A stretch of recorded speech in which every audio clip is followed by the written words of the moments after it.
Hi, it's Polly of My Word Publishing, and we're here with a very special author. It's Helen Starbuck. She's author of the Annie Collins Mystery Series and some other fiction books. And she's won about 1,000 national awards at this point. Helen, is that right? Your nose is growing. So we call her the fiction queen. And one thing she has sort of discovered over the years of becoming a writer and marketing, selling her book, is how to master what we call the elevator pitch. And frankly, especially with fiction authors and memoir authors, as opposed to business and how to kind of authors, they're pretty good at mastering that 30-minute elevator pitch because it's part of their business, really.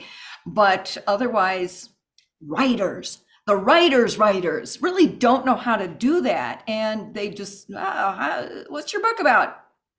And 5 minutes later, this is marketing 101. It's the foundation to be able to say what you need to say in 3 sentences and pull in the potential buyer, the potential reader, and tease them, promote, and put someone in the middle of a scene and make them want to buy that book and turn the pages. And that's what you've discovered. So Helen has put together a little class for us, if you will, called How to Talk About Your Book Without Turning People into Zombies. So let me turn it over to you. Here's Helen Starbuck. Thanks, Polly. Well, I found out the hard way how to turn people into zombies. People would ask me when I first came out with the book, what's it about? And I'd stumble around with, well, it's a mystery and it's set in Denver and because that's where I live. And, it just stumbled on and I could see that it wasn't working. People would just tune out after a bit and it'd be, oh, well, that sounds interesting. Thanks. And, they'd be off doing whatever they do. This cartoon cracked me up because it demonstrates some of the long involved explanations. And at the end, it says the literary festival murders. And that's kind of what people want to do to you if you keep, if you keep going on about it. My sister was the woman who finally said to me, well, you need to describe your book in 3 sentences. She lived in California and worked with Disney for quite a while. And my first book, The Mad Hatter's Son, was almost 100,000 words. And I said to her, I said, I can't do that.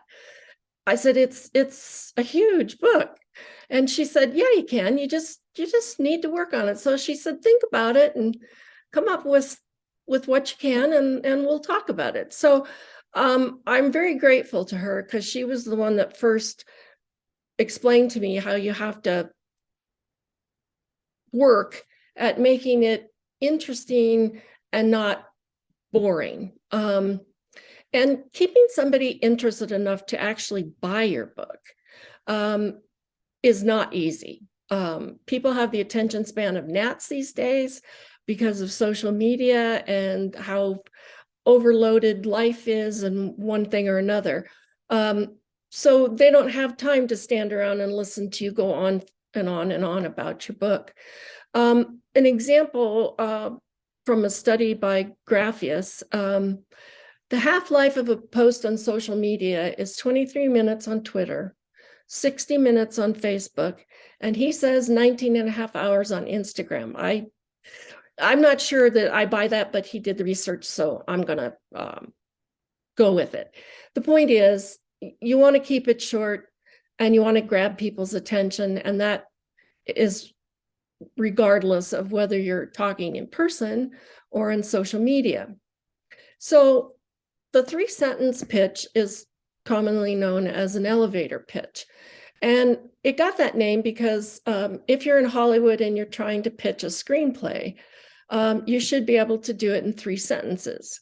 So you imagine you're on an elevator with a producer and you're trying to pitch your screenplay. You have the length of time from when that person gets on the elevator until they get off to hook them. And that's not easy, but they don't have time, nor do readers or potential buyers, to listen to long-winded pitches. So there are several types of elevator pitches. There's an in-person pitch to a reader, in which you want to give a quick summary of your genre. For example, my first book is a mystery book. So I usually say, if somebody says, well, what's your book about? I usually say it's an adult contemporary mystery set in Denver. What this does is clue them in that it's not for kids. It gives them a time frame. So it's not historical fiction, it's not sci-fi. And it gives them the genre and the setting. And settings, interestingly enough, can be very appealing to readers. So if your book has an interesting one, let them know. Then you want to give them a quick summary of the plot. Annie Collins, the main character, is cajoled into helping an old friend discover what's causing her illness, a decision she will always regret. So a pitch like that is also good for social media posts, Canva graphics, social media ads, even back page blurbs, although back page blurbs tend to be longer. It clues the reader into the genre in some way, and it hooks the reader. For example, for my first book, The Mad Hatter's Son, the pitch is cajoled into helping an old friend. Annie Collins discovers that friends change, love betrays, and the consequences of her decision to help were not what she anticipated. What that does is it leaves the reader with the following questions, which may mean that they ask other questions about you at a book fair, for example, or they pick your book up and they read the back page blurb and they page through it, or on social media or Amazon, they'll click the link to take them to more info. And that, in both instances, is far more likely to result in a sale. The questions that it brings up is, why did Annie have to be talked into helping her friend? How was her friend changed? Who betrayed whom? And what were the consequences? This kind of a pitch can be used pretty much everywhere. And the nice thing is it doesn't exceed the 280 character and space count that Twitter requires. Twitter is the most restrictive in terms of what you can post, unless you want to do a whole comment line to get a much longer post in. And that includes hashtags. Now, one of the interesting things I found out from a social media expert is that a post or an ad must be seen at least 7 times before someone will act on the call to action. And that means either clicking on the learn more, clicking on the read more, or in the case of, your social media ads, resulting in a sale. And we all experience that. You see something on social media and you think, oh, that's interesting. And right before you click, the dog wants out, or the kids are fighting, or the doorbell rings. And those kind of distractions are what you're up against. So you want to hook people so that it doesn't take them 7 times to decide they want to buy your book. That short tagline, friends change, love betrays, and the consequences are never what you anticipate, works well in ads and social media posts. And if you keep your elevator pitch concise, it can also work well there. That pitch above is only 190 characters and spaces. So that allows for hashtags, which are really crucial on sites like Instagram and Twitter. You don't have to sit and count on your screen every single letter, every single space. If you put it in Microsoft Word, and I'm sorry, I don't know if this function is available on other word processing systems, but my guess is it is. But anyway, if you put it in Microsoft Word and you highlight it, and then you go over to the right-hand side on the menu bar and click Review, then you'll see this little weird sign here. If you click on that, it will tell you the word count, but it will also tell you the character and space count. And that way you'll know whether you need to tighten it up, edit it down so that you can include the hashtags that you want to use. And it's incredibly helpful. And then if you save those posts, You can use those posts with any of the Canva graphics that you create, or the photos or book covers, whatever you want to use. Your back page blurb is a little different in that it's often longer. KB Jensen, the editor that I work with to get my books to publication, suggests about 150 words. It can be shorter and it can be a little longer, but the main thing is you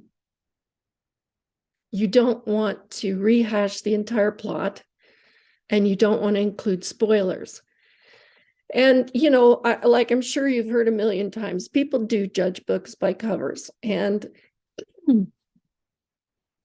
your cover has to be genre appropriate and professionally done. So I would strongly encourage you to take a look at the people who create covers for My Word.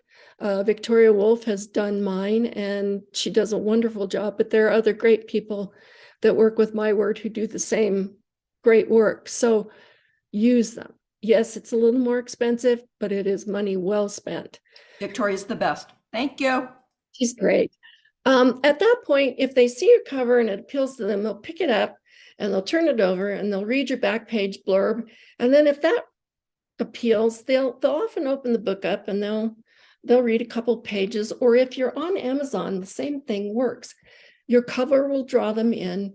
They'll read the blurb, and then they will probably click on the read more, that you can click on the cover and it'll give you a chapter or two to read. At that point, if you have hooked them with the cover and the back page blurb, and your writing is top notch and appeals to them, you're probably going to sell that book. Now, there are times when that doesn't happen, but that increases your chances of selling tremendously. So for the Mad Hatter, my back page blurb was "Friends change, love betrays, and the end results are never what you anticipate. Reluctantly cajoled into helping an old friend find the cause of her puzzling symptoms, operating room nurse Annie Collins is drawn into a life that has derailed. Libby Matheson's doctors and husband Edward think her symptoms are the result of a miscarriage. Libby is sure they aren't and wants Annie's help to discover what's wrong. As the situation becomes more dire and her suspicions grow, Annie begins to wonder if Libby is really ill or if there's more to the story. Annie's search for the truth doesn't come without a heavy price. And then the final line, which I consider my tagline, which can be really good for social media posts, is "Decisions, like rocks thrown into a lake, can ripple far and alter lives forever." So again, that may prompt the person to look further into the book, click on the read more on Amazon, and eventually buy your book. So that's my pitch. I love to help people. So if you have further questions or you want some help with your pitches, or a critique of them, please get in touch with me. Okay, so is this something you can help people with? How would that work if they contact you and say, "I want some help drafting my personal elevator pitch"? You can help them with that?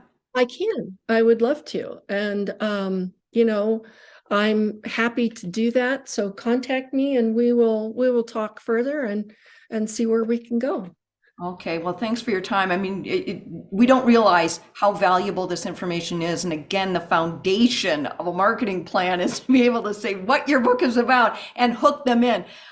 You mentioned like Hollywood producers, you get seconds to be able to pull that in. It's called a log line in Hollywood. You better be able to pull them in right away, or they're on to the next one. That big old stack of proposals that they have. So Yeah. it's important. So thank you very much for your time, your expertise, okay? And we'll see you at your 8th book launch party coming up, okay?